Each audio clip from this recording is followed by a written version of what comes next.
Hello बच्चों, नमस्कार। स्वागत है आपका अपने परिवार अंकित एजुकेशन अड्डा पर। आज हम बात करने वाले हैं आपके मैथ के इम्पोर्टेंट क्वेश्चनों के बारे में, जिसमें आज जो हमारा क्लास होगा वो एलसीएम और एचसीएफ से रिलेटेड होगा। ठीक है, एलसीएम एचसीएफ पर लासा मासा पर आधारित होगा।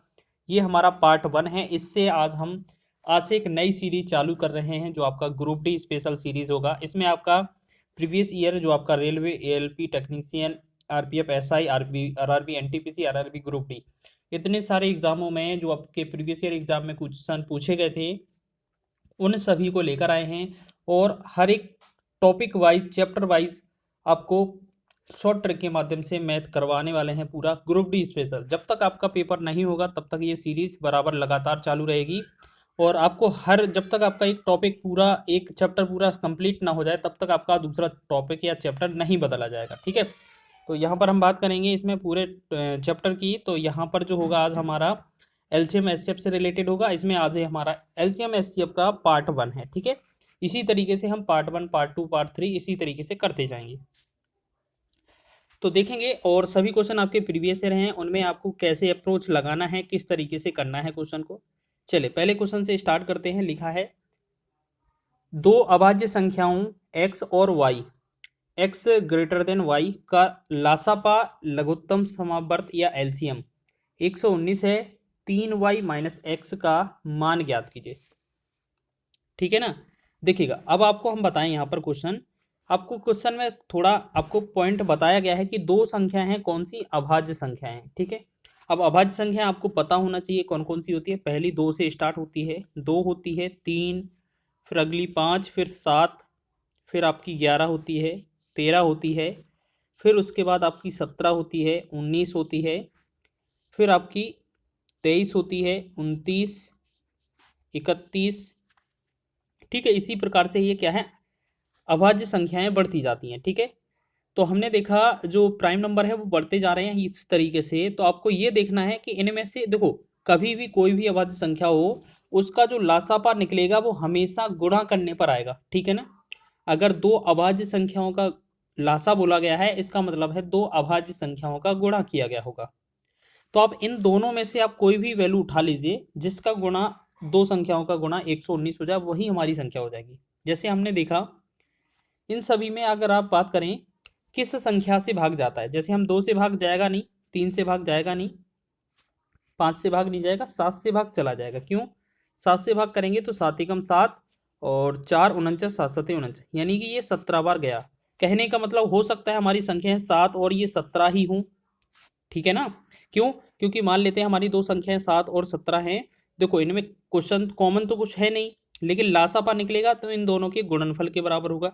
इन दोनों का गुणनफल जो होगा वो 119 होगा। तो इसका मतलब क्या है, हमारी संख्या तो यही पता चल गई। ठीक है, 17 और 19, 17 और 7, सॉरी 7 और 17 होगी। लेकिन क्वेश्चन में बोला गया है जो x है वो ग्रेटर देन y है, यानी कि x का वैल्यू बड़ा होना चाहिए।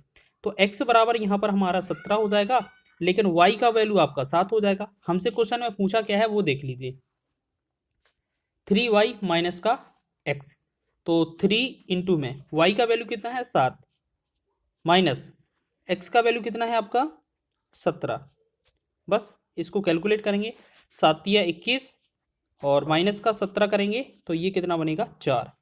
4 जो होगा इसका राइट आंसर हो जाएगा। ठीक है, सभी को समझ में आया। क्वेश्चन अच्छा है, एग्जाम में पूछा जा सकता है। दिखेगा कितना अच्छा लेवल का क्वेश्चन पूछा गया है, आपका एग्जाम में बना होगा तो बहुत ही कम बच्चे इसको लगा पाए होंगे। ठीक है ना, क्योंकि अभाज्य संख्या से भी रिलेटेड है, और फिर हमें ये चेक करना था कि कौन सी संख्या लेनी चाहिए, तो थोड़ा काफ़ी ज़्यादा उसमें लॉजिक बताया गया था। ठीक है ना।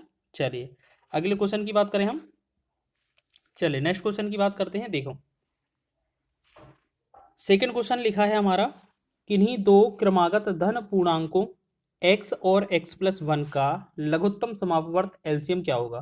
तो आपको याद रखना है, हमेशा कोई भी संख्या हो और उससे एक अगली संख्या हो, हमेशा उसका लासा जो आएगा वो गुणनफल के बराबर आएगा। हमेशा एक संख्या x है और अगली संख्या x प्लस 1 है, तो इसका जो एलसीएम आएगा वो हमेशा इन दोनों के गुणनफल के बराबर आएगा। ठीक है ना। तो ऐसा कौन सा आंसर है आपका, बी ऑप्शन। अब इसको चलिए वेरीफाई कर लेते हैं। मान लेते हैं पहले जो x का वैल्यू है वो हमारा 5 है, लेकिन x में 1 जोड़ देंगे तो हमारी संख्या 6 बनेगी। ठीक है ना। जब इन दोनों को गुणा करेंगे तो ये कितना, 5 6 का 30 होगा, और 30 इनका गुणनफल होगा, यही इनका लासा होगा। या आप कोई और वैल्यू देख लीजिए, 2 है, एक संख्या अगली 3 होगी, जब इनका लासा निकालेंगे तो गुणा ही किया जाएगा 6।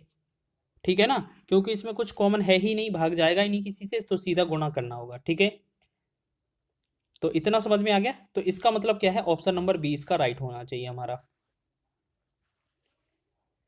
नेक्स्ट क्वेश्चन की बात करें तो यदि दो सह अभाज्य संख्याओं का गुणनफल 104 है तो उनका लघुत्तम समापवर्त या एलसीएम होगा।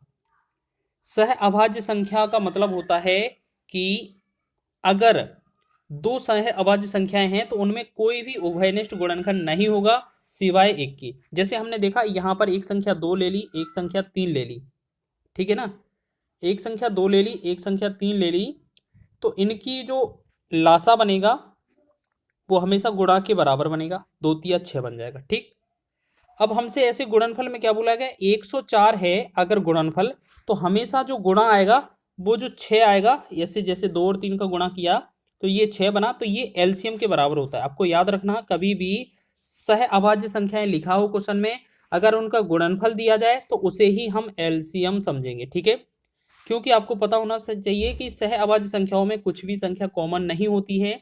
ठीक है, और हमेशा जैसे आपने देखो एक अभी पीछे क्वेश्चन पढ़ा था, एक 7 संख्या है, एक 17, तो इन दोनों में एक के अलावा कुछ भी उभयनिष्ठ गुणनखंड नहीं है, तो यानी कि अगर इन दोनों का गुणा करेंगे अगर हम, तो 119 बनेगा।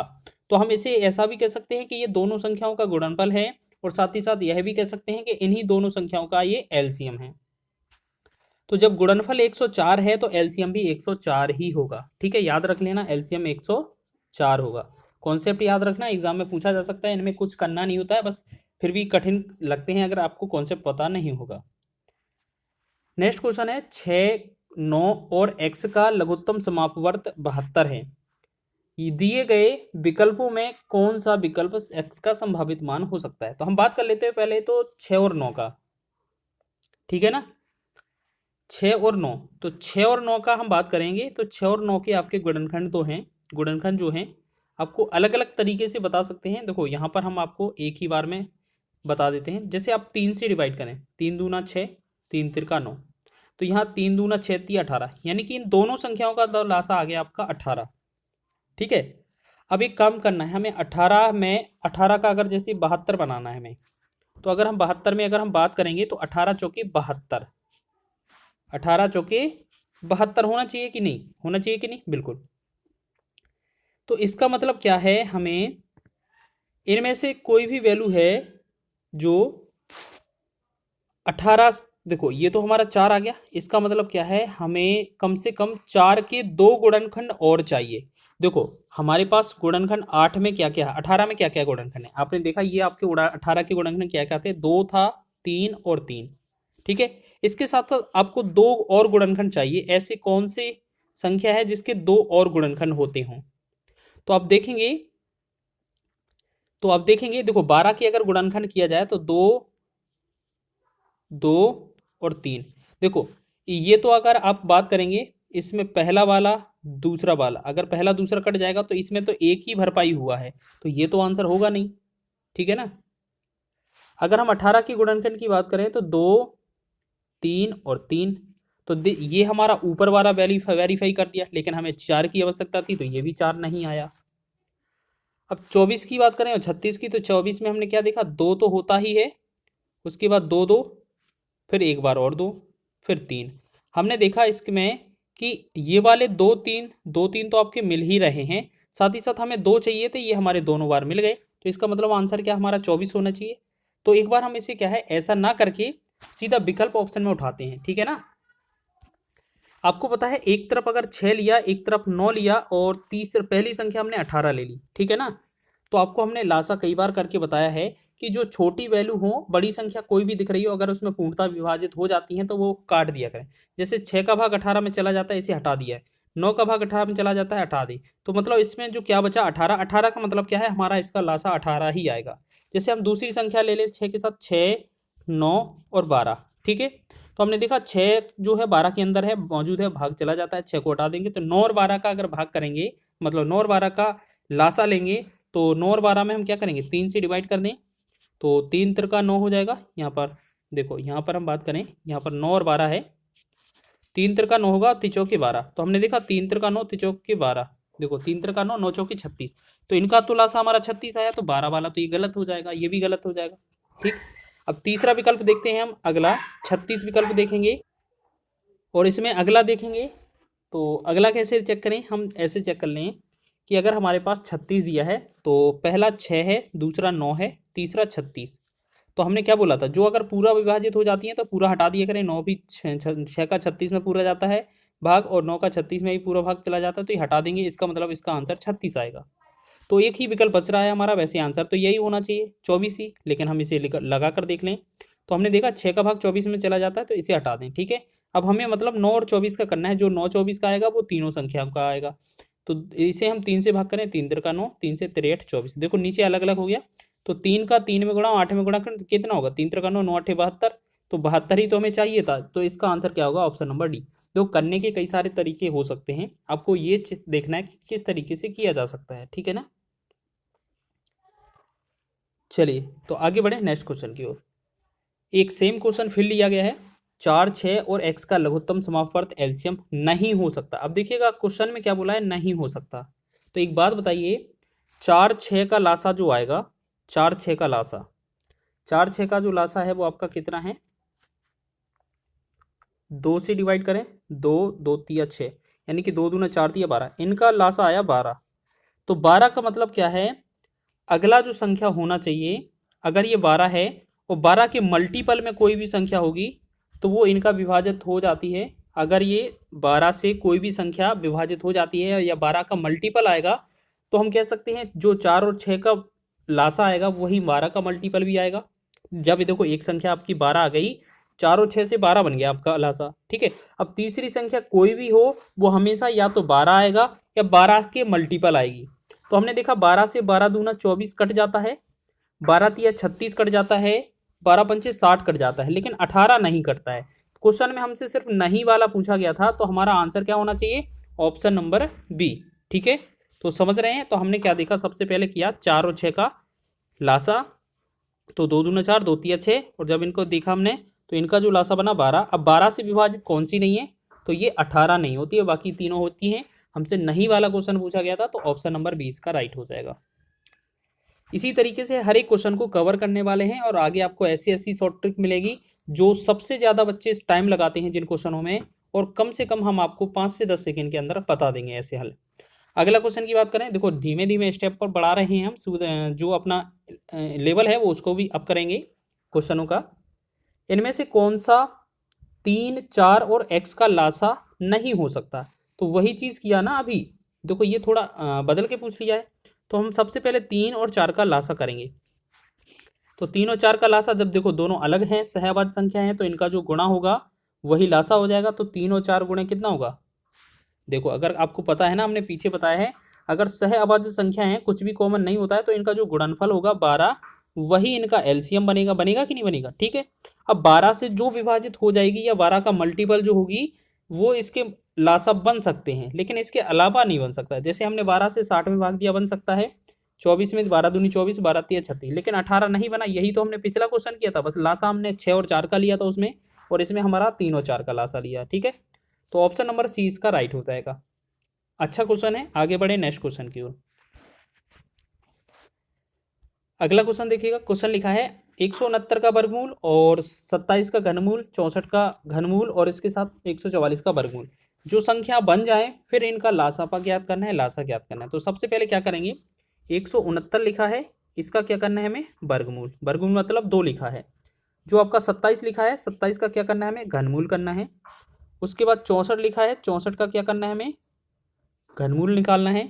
144 लिखा है, 144 का क्या करना है हमें, वर्गमूल। ठीक है, अब देखिएगा, अब एक बहुत ही अच्छा क्वेश्चन है, आप समझिएगा कि अगर ये सभी के मान पहले निकाल लेते हैं, ठीक है ना। अगर हम बात करें 169 जो होता है वो 13 का वर्ग होता है, या हम कहें 169 का वर्गमूल 13 होता है। लेकिन 27 का घनमूल पूछा है, 27 का घनमूल क्या होगा, 3 हो जाएगा। 64 का घनमूल क्या हो जाएगा, ये 4 हो जाएगा। 144 इसका वर्गमूल पूछा है तो 12 हो जाएगा। अभी हमने कुछ समय पहले हमने बताया कि अगर कभी भी लासा निकालना हो, देखो अब इनका ही तो लासा निकालना है इन चारों संख्याओं का, तो हमने बताया कि सबसे पहले ये देखा करो छोटी संख्या किसी से पूर्णतः विभाजित हो रही है, मतलब पूर्णतः जब भाग जा रहा है, जैसे 3 का 12 में भाग जा रहा है तो इसको हटा दीजिए, 4 का भी 12 में भाग जा रहा है तो इसको हटा दीजिए। मतलब जो हमारी संख्या है 13 और 12, जो 13 और 12 का लासा आएगा वही आपकी चारों संख्याओं का लासा आएगा, ठीक है ना। एक 13 है, एक 12 है। तो हम क्या करेंगे, जब देखो जब भी कोई संख्या सह अभाज्य होती है, तो हमने अभी हाल ही कॉन्सेप्ट बताया था कि जब भी आपकी सहवाद संख्या मिले तो आपका इन दोनों का गुणा जो होगा उसका राइट आंसर हो जाएगा लासा का। इन दोनों का जो गुणनफल बनेगा वो बनेगा हमारा 156। 156 हम गुणनफल भी कह सकते हैं और साथ ही साथ हम एलसीएम या लासा कह सकते हैं।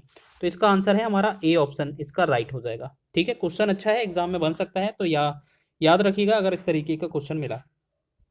अगला क्वेश्चन की बात करें तो देखिएगा, अगला क्वेश्चन देखें, 8 की पावर 2 लिखा है गुणे में 6 की पावर 3 और 4 की पावर 6 गुणे में 9 की पावर 3 का लघुत्तम समापवर्त ज्ञात कीजिए। तो सबसे पहले क्या है, हमें इनका गुणनखंड सही से करना होगा।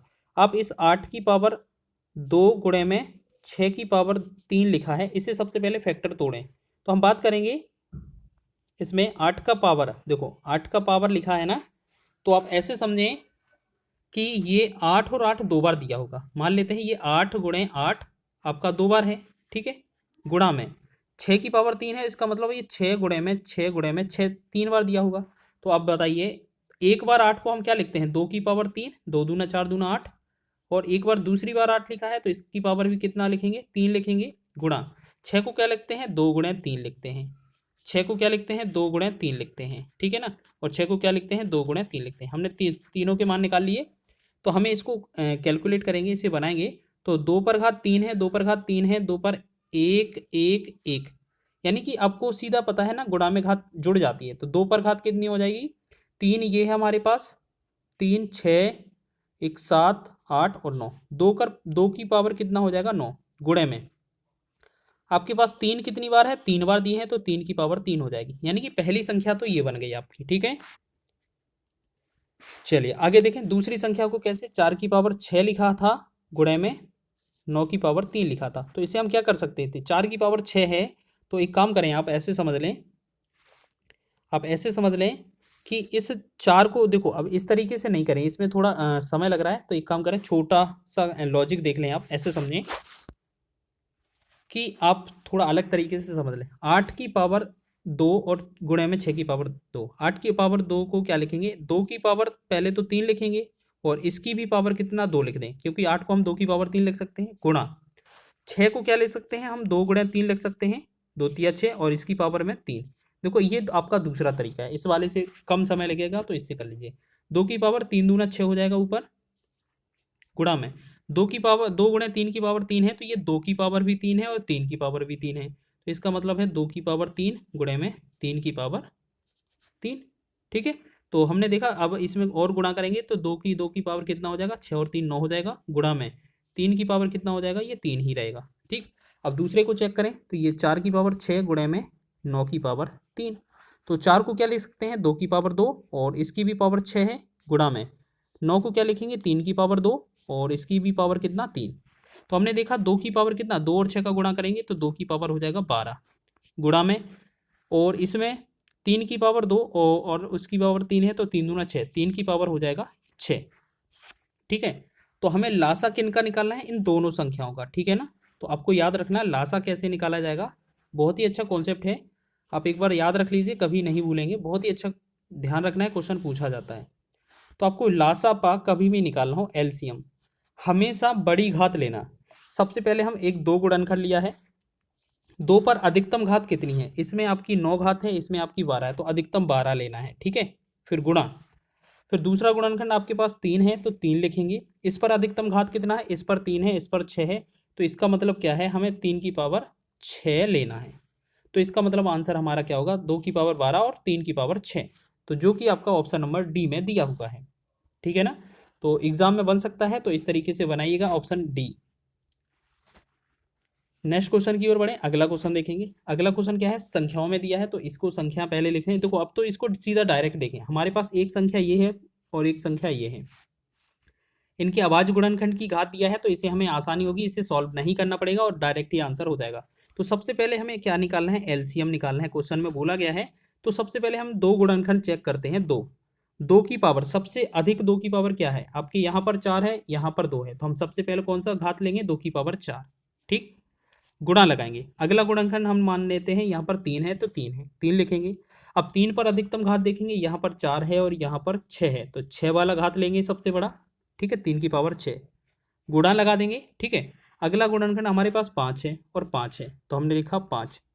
तो यहाँ पर आपका 3 गुणन घात है और यहाँ पर 5 घात है, तो अधिकतम घात कितना है आपका 5 है, तो ये हमने 5 की पावर 5 ले लिया। फिर गुणा, अगला इसके बाद हमें 7 की पावर 2 दिख रहा है इस वाले में, मतलब इसमें हमें सभी गुणनखंड लेने होते हैं, चाहे दोनों में दिया हो चाहे अकेले में दिया हो। हर एक गुणनखंड की अधिकतम पावर को लिखना होता है, जिसे हम एलसीएम बोलते हैं। तो अब ये बताइए इसका आंसर कौन सा दिख रहा है। तो इस तरीके का जो आंसर है वो हमारा हमें लग रहा है ऑप्शन नंबर डी में, ठीक है।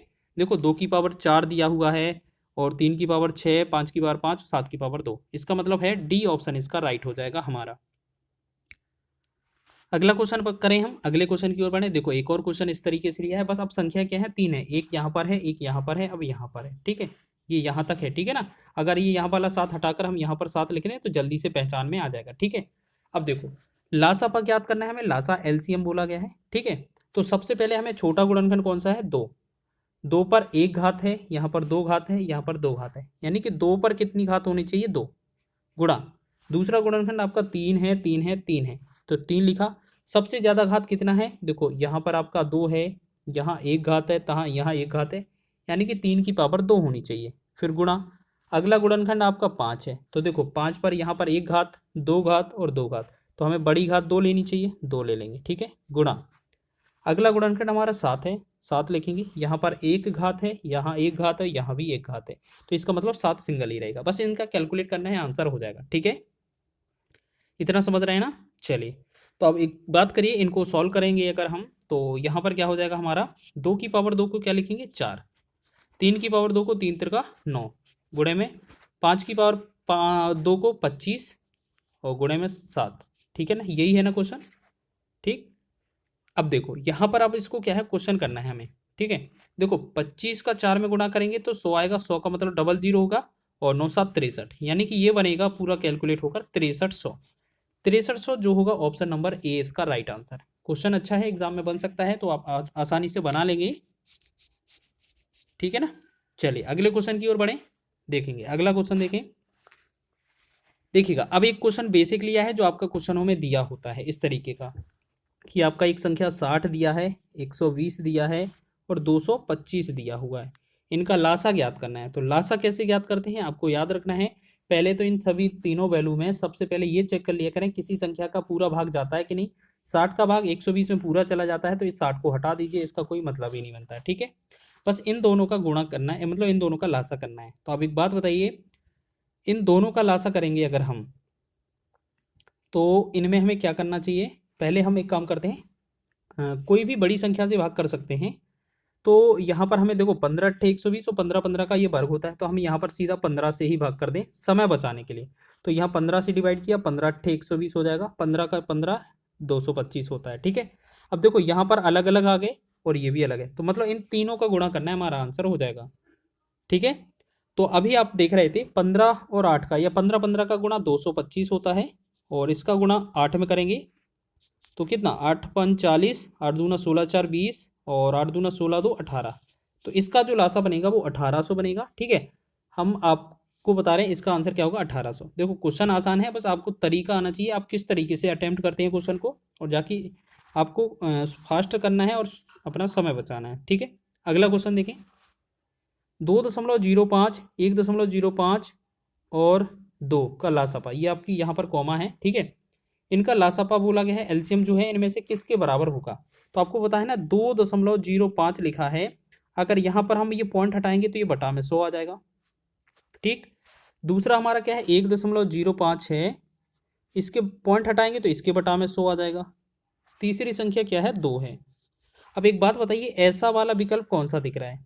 तो देखो एक तो आपका 205/100 और 105/100 दिख रहा है, ठीक है। बाकी क्या ये वाला सिंगल है, ये गलत हो जाएगा, ये 21/20 है, ये आपका इस तरीके से है, तो ये आपका इसको चेक करना है बस, ठीक है। तीसरा चीज चेक करना है, क्या करना है, आपका 2 लिखा है, अगर ऊपर 2 0 बढ़ा देंगे मतलब 100 से गुणा करेंगे तो नीचे 100 करने में भाग करने में कोई दिक्कत तो नहीं आएगी ना, क्योंकि 100 से 100 कट जाना है। तो इस तरीके से आपका जो विकल्प है कौन सा दिख रहा है, देखो आपका 205/100 105/100 और 200/100, यही आपका ऑप्शन नंबर ए इसका दिख रहा है। तो इसका जो आंसर होगा हमारा विकल्प ए इसका राइट आंसर हो जाएगा।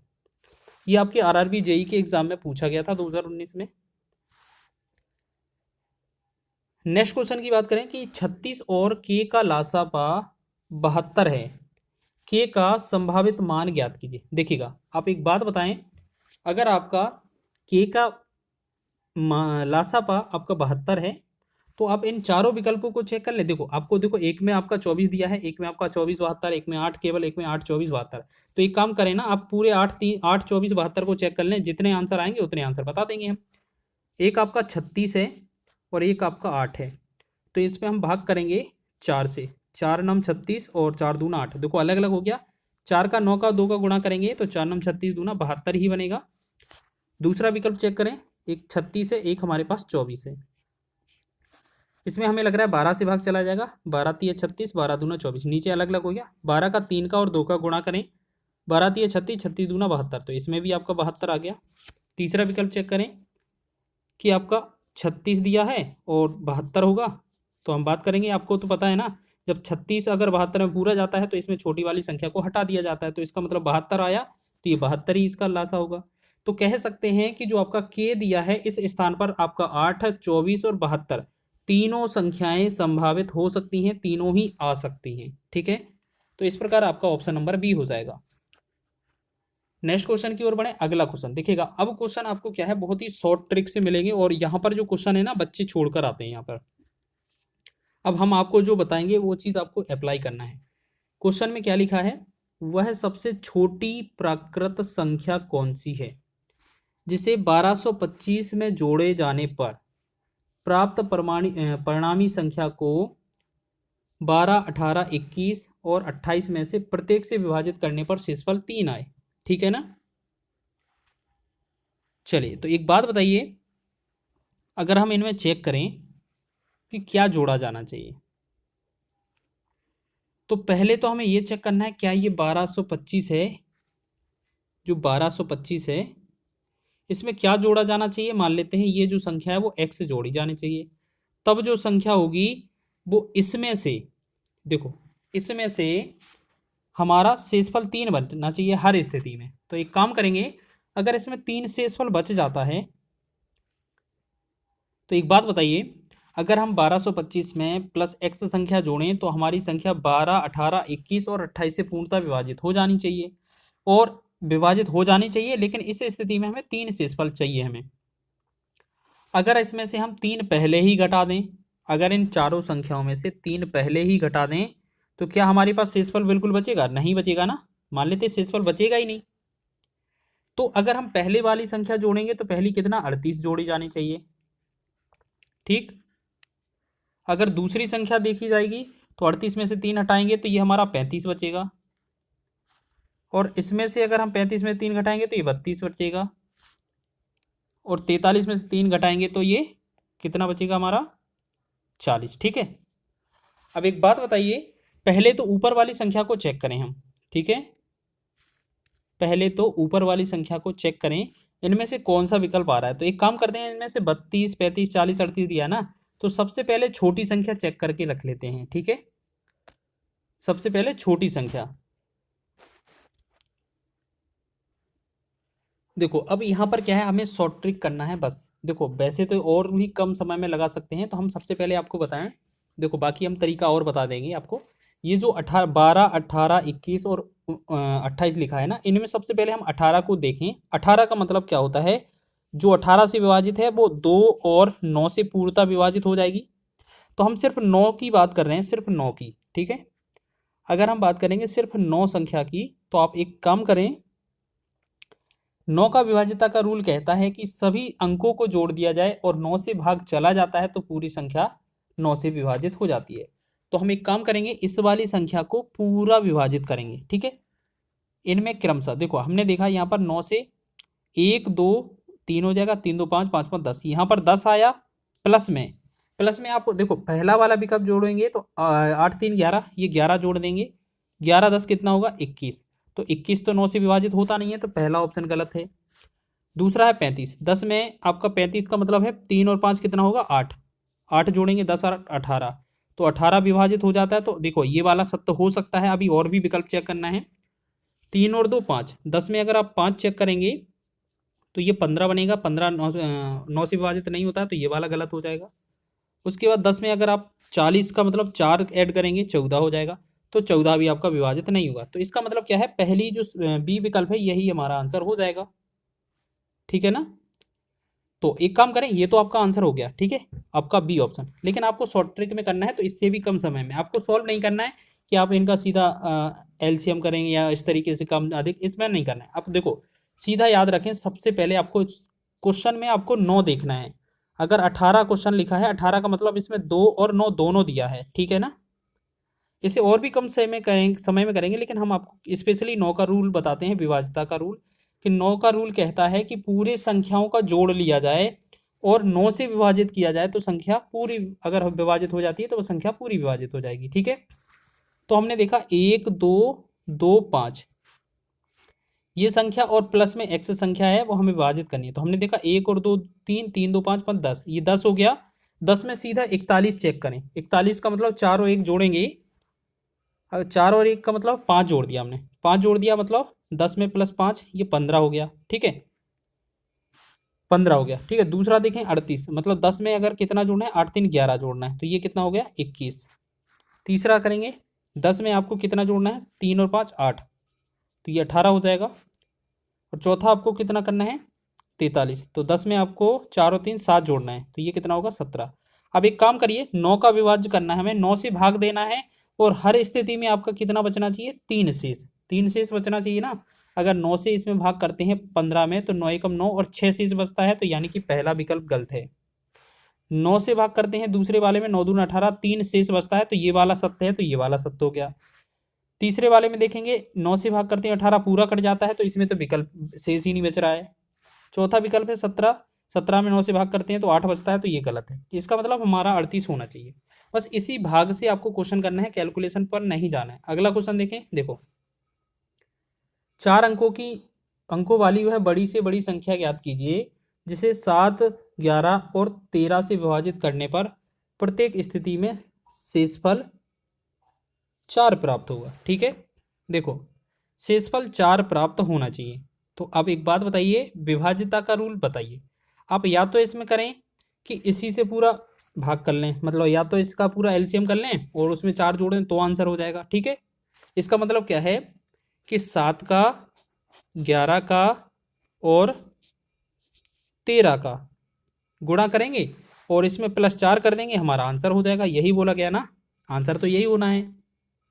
लेकिन हम एक काम करेंगे, एक तरीका ये है कि इनका गुणा कर दें, आंसर हो जाएगा। ठीक है, और दूसरा तरीका क्या है, शेषफल 4 अगर प्राप्त लग रहा है तो इन चारों संख्याओं में 4 4 कम कर दीजिए, तो इसमें क्या हो जाएगा, ये 4 हो जाएगा, तो ये 95 बनेगा। देखो ये कितना हटकर 9 9 9 5 बनेगा, इसे हटाएंगे तो 9 0 0 5 बनेगा। ठीक, इसे हटाएंगे 5, तो 4 हटाएंगे ना, 9 0 0 9 बनेगा। ठीक है, और इसे अगर 4 हटाएंगे तो 1 0 0 1 बनेगा। ठीक है, अब एक काम करते हैं, इसमें भाग करके देख लेते हैं, 13 से भाग कर लेंगे या 7 से, 7 से भाग कर लेंगे या 13 से। ठीक है, तो 13 से भाग करें। अच्छा चलो इसमें चेक करते हैं सभी विकल्प। 13 7 91, फिर 8 बचा, 8 फिर 9 कितना होगा। सबसे पहले बड़ी बोला है ना, तो इन चारों विकल्पों में सबसे बड़ी देखें तो पहला ही विकल्प चेक करेंगे हम सबसे पहले। तो 13 7 91, 8 बचा 89 होगा, 13 छिंग 78 11 हो जाएगा। देखो एक काम करें, और किसी संख्या से कर लें, बाकी इसमें तो दिक्कत आएगा, तो 13 से नहीं, सबसे पहले छोटी संख्या से भाग करके देखें। 7 एकम 7, 2 बचेगा, 29 होगा, 7 चौके 28, 1 19 बनेगा, 7 दूनी 14, 5 55, तो ये तो भाग जा नहीं रहा है। ठीक है, तो ये 5 से अगर 7 से भाग नहीं जा रहा है तो ये तो होगा नहीं आंसर। दूसरे वाले में चेक करें हम, तो ये कितना है, 7 एकम 7 और 2 20 हो गया, 7 दूनी 14 6 60 होने गया, 7 8 56 56 और 4 45 7, तो ये भी नहीं कटेगा आपका। ठीक है, तीसरा विकल्प चेक कर लें क्या, चलो इनमें देखेंगे। 4 में पहले 1001 तो बहुत छोटा सा अंक हो जाएगा, इसे देखते हैं पहले। तो 7 एकम 7 हो जाएगा, तो 2 बचेगा 20 होगा, 7 दूनी 14 6 60 होगा, 7 8 56 4, हाँ देखो ये वाली संख्या 7 से विभाजित हो रही है। ठीक है, तो यही आंसर होना चाहिए। एक तो तरीका ये हो गया, ठीक है। आप या तो ऐसे करें कि सीधा 7 से भाग करें। अब इसमें हम भाग कर रहे हैं सीधा, तो ये हमें +4 शेषफल बचा रहा है। यही है ना संख्या, देखो 7 से भाग देने पर हमें 4 शेष आना चाहिए। वैसे 11 से भाग देंगे तब 4, और 13 से भाग देंगे तब 4। तो हमने सिर्फ 7 को ही पकड़ लिया, सबसे छोटी संख्या को, और 7 से भाग किया इसमें, और प्लस का 4 आ गया, मतलब शेषफल 4 आ गया। तो यही हमारा आंसर हो जाएगा, आपका option number D. Next question देखेंगे। अगर आपका देखो 2 विकल्प बनते हैं तो हमें दूसरा विकल्प दूसरे संख्या से भी भाग करके देखना होगा। अगले क्वेश्चन की बात करें तो देखो, वह छोटी से छोटी संख्या ज्ञात कीजिए जिसे 2, 3, 4, 5 और 6 से विभाजित कर किए जाने पर एक शेष बचता है, किंतु 7 से विभाजित किए जाने पर कुछ भी शेष नहीं बचता है। तो सबसे पहले क्या देखेंगे हम, इसमें 3 दिया है ना, हम आपको बताएं जब भी आपको 3, 9 या 27 इस तरीके से दिए होते हैं ना, इनका रूल देखा करें। 3 का 9 का रूल क्या कहता है कि पूरे अंकों को जोड़ लिया जाए और 3 से भाग कर दिया जाए। अगर भाग हो जाता है तो विभाजित हो जाती है। तो इसमें अगर देखो एक शेष बच रहा है, इसका मतलब है हम पूरी भाग करेंगे, एक शेष बचना चाहिए। अब देखो पहला विकल्प का अंक को जोड़ेंगे, 3 2 5, 5 2 7 बना, ठीक है। और यहाँ पर 3 1 4 बना, ठीक है। और 3 0 8, मतलब 3 0 8 मतलब 8 3 11 बनेगा यहाँ पर। और 3 1 4 4 5 9 बनेगा, ठीक। देखो अगर आप 3 से विभाजित करें तो 9 वाला डी ऑप्शन तो पूरा कट जाता है, ये गलत हो जाएगा आंसर। अगर हम सी वाले ऑप्शन की बात करें तो 3 त्रिका 9, 3 त्रिका 9 दो शेषफल बनेगा, तो ये भी गलत हो जाएगा। अब पहला है 322, एक दूसरा है 301। अगर 3 से विभाजित करें तो 3 दूना 6, एक शेष बचता है। और 3 से विभाजित करें, 3 से 3 एकम 3, एक शेष बचता है इसमें भी 4 में, ठीक है। अब 2 विकल्प आपके सही है। तो बस देखो इन दोनों में आपको ये चेक करना है। आपको पहला काम हो गया, आपने 3 से चेक कर लिया, ठीक है। अब आपको एक चीज और याद रखना होता है कि अगर 2 से विभाजित करेंगे तो यूनिट डिजिट सम आना चाहिए, ठीक है।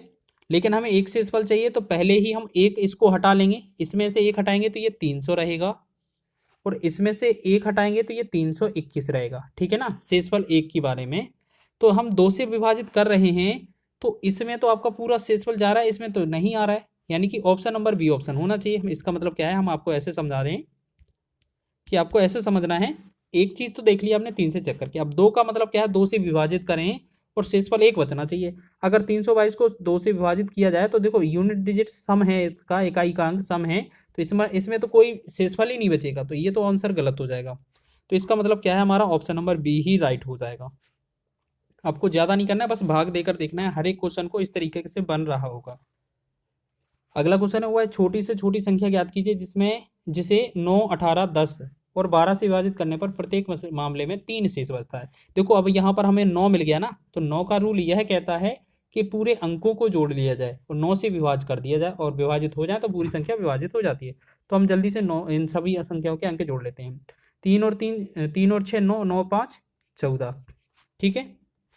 3 6 9, 9 1 10, 3 6 9, 9 3 12, और 3 6 9 7 16। अब एक बात बताइए, ये 4 अंक आ गए, हम सबसे पहले 9 से ही चेक करेंगे। 9 से भाग करें और हर बार शेषफल 3 आना चाहिए। तो 9 से पहले वाले को भाग किया, 9 एकम 9, 5 शेषफल कितना बचा 5, तो ये ऑप्शन गलत हो जाएगा। दूसरे वाले बी ऑप्शन में हमने देखेंगे 9 एकम 9, तो यहाँ पर एक बचेगा, तो ये भी गलत हो जाएगा। इसमें क्या बच रहा है, एक शेषफल बच रहा है ना, ठीक है ना। इस वाले में कितना, एक शेषफल, तो ये भी गलत हो जाएगा क्योंकि शेषफल तो हमें 3 चाहिए। अब 12 वाले को चेक करेंगे, 9 9 एकम 9, 9 और 3 शेषफल, तो इसमें 3 बच रहा है, तो ये ऑप्शन सही हो सकता है। अब चौथा विकल्प और चेक कर लें, तो चौथे विकल्प में करेंगे 9 एकम 9, 9 7 16, यानी कि इसमें आपका 7 शेषफल बच रहा है, तो ये गलत हो जाएगा। इसका मतलब आपका ऑप्शन नंबर सी इसका राइट होना चाहिए, जिसमें आपका 3 शेष बच रहा है। बाकी का आप और किसी संख्या से भी भाग चेक करके देख सकते हैं, ठीक है ना। चलिए अगले क्वेश्चन की ओर बढ़े। सभी क्वेश्चनों को इसी तरीके से करना है। देखो अगर आप कैलकुलेट करेंगे, हमें पता है आप कैलकुलेट कर लेंगे, और एग्जामिनर को भी पता है कैलकुलेट कर लेंगे, लेकिन एग्जामिनर ये सोचता है कि आप कितने तरीके से और कितने अच्छे तरीके से शॉर्ट ट्रिक से कम समय में हल करेंगे। करने को तो सभी कर लेंगे, ये जैसा सॉल्यूशन होता है वैसे तो सभी बना लेंगे। वह छोटी से छोटी संख्या ज्ञात कीजिए जिसे 9, 8, 10 और 12 से विभाजित करने पर प्रत्येक मामले, अच्छा ये तो आपका हो गया ना 363, ठीक है ना। तो और एक चीज़ और याद रखना, 363 ये वाला क्वेश्चन हम एक चीज़ और बता दें, 9 का विभाज्यता का नियम यह भी कहता है कि जहां पर आपको 9 दिखाई दे योगफल करने पर वो हटा दिया करें। जैसे 3 और 6 9 हो गए, हटा दें, 3 और 6 9 हट गया, हटा दें। 3 और 6 9 हो गया, हटा दें। 3 और 6 9 हट गया, हटा दें। यहाँ पर 5 बच रहा है, यहाँ पर 3, यहाँ पर 1, यहाँ पर 7। हमें कितना बचाना है? 3 शेषफल। तो ऑप्शन नंबर सी ही तो होगा। अब इसमें कितना 5 सेकंड ही लगेंगे ज़्यादा से ज़्यादा। अगला क्वेश्चन देखें। संख्याओं के एक अनुक्रम में से दूसरा पद ज्ञात कीजिए जिसे 2 3 8 से विभाजित किए जाने पर क्रमशः 1 2 और 7 शेष बचता है। तो सबसे पहले हम क्या देखते हैं, हमेशा 3 9 वाला रूल देखते हैं, 3 वाला। तो 3 वाले के लिए हमें शेषफल कितना बचाना है? 2। तो सबसे पहले सभी संख्याओं को जोड़ लें। 7 और 3 10 हो जाएगा, और 8 और 3 11 हो जाएगा, 8 और 4 12 हो जाएगा, तो 7 और 4 11। अब हम देखेंगे अगर 3 से विभाजित करें पहली संख्या को तो शेषफल 3 त्रिका 9, एक शेषफल आएगा। तो ये गलत हो जाएगा क्योंकि शेषफल तो हमें तीन वाले का 2 चाहिए। दूसरा विकल्प करेंगे 3 त्रिका 9, इस वाले में आपका 2 आएगा। तो ये वाला आपका सही हो सकता है, अभी याद रखेंगे, ठीक है। सही है नहीं, अभी हो सकता है। तीसरा विकल्प 3 चौके 12, इसमें शेषफल ही नहीं है, तो ये गलत हो जाएगा। चौथा विकल्प 3 त्रिका 9, ये 2, तो इस वाले में भी आपका 2 शेषफल आ रहा है, तो ये भी सही हो सकता है, ठीक है। तो आपके 2 विकल्प तो सही लग रहे हैं आपको, ठीक है। अब आप एक काम करें, अब एक चीज़ और वेरीफाई कर लें। क्या चीज़? कि अगर 2 से विभाजित करें एक शेषफल बचे। देखो, अगर 2 से 38 को विभाजित किया जाएगा तो शेषफल बिल्कुल भी नहीं बचेगा। क्यों? क्योंकि 38 को अगर 2 से भाग करें, अगर 38 को आप 2 से भाग करें तो आपका 19 बार चला जाता है। शेषफल कितना आता है? 0। शेषफल आपका कितना आ रहा है? 0। लेकिन क्वेश्चन में हमें शेषफल पहले 2 से भाग कर रहे हैं तो हमें एक शेषफल चाहिए, तो हमारा बी ऑप्शन तो गलत ही हो जाएगा, ठीक है ना। तो इसका मतलब एकमात्र जो होगा आपका 47 ही बचेगा, जो हमारा आंसर होगा। तो इसी तरीके से एक क्वेश्चन और देख लीजिए, बहुत ही अच्छा क्वेश्चन है। 7 का वह लघुत्तम गुणज ज्ञात कीजिए जिसे 8 12 और 16 से विभाजित करने पर प्रत्येक मामले में 3 शेष बचता है, ठीक है। तो एक काम करें, देखो 3 शेष बचाना है तो इसका मतलब क्या है, इन सभी में देखो 7 से विभाजित होने वाली संख्या ढूंढें पहले तो पहले तो 7 का विभाजित होने वाली संख्या देख रहे हैं तो 7 से विभाजित होने वाली संख्या 70 होती है, 48 नहीं होती है, 147 होती है, 156 होती है। मतलब अभी 3 संख्या हमारे पास मिल गई हैं। अब हमें 8 का अगर भाग देना है, 8 का भाग देना है तो 8 का भाग देते हैं तो हमें शेषफल कितना रहना चाहिए? 3। तो एक काम करते हैं, 8 अठैया 64 हो जाएगा, 8 अठैया 64 हो जाएगा। इसमें शेषफल कितना आया? 6। तो ये तो आपका गलत हो जाएगा। 8 छंग 48, तो ये तो गलत ही होता। अब 8 सते 56, ये पूरा कट जाएगा, तो इसमें भी शेषफल कितना है? 0 है। लेकिन हमें शेषफल कितना चाहिए? 3। तो एक काम करते हैं, चौथे वाले विकल्प को और चेक कर लें। तो 8 एकम 8 हो जाएगा, 6 67 हो जाएगा, 8 अठैया 64, यानी कि शेषफल इसमें 3 आया। तो यही वाला आंसर जो होगा हमारा सही होगा। तो बस भाग करके देख सकते हैं, या 12 से 16 से किसी से भी भाग करें, आपको आंसर मिल जाएगा, ठीक है ना। तो इस तरीके से आप बहुत ही आसानी से क्वेश्चन को सॉल्व कर सकते हैं। ये हमने जो है आपका एलसीएम एंड एचसीएफ, ठीक है। एलसीएम एचसीएफ मतलब लासा और मासा से रिलेटेड, ये हमारा पहला पार्ट है, ठीक है, पहला पार्ट है।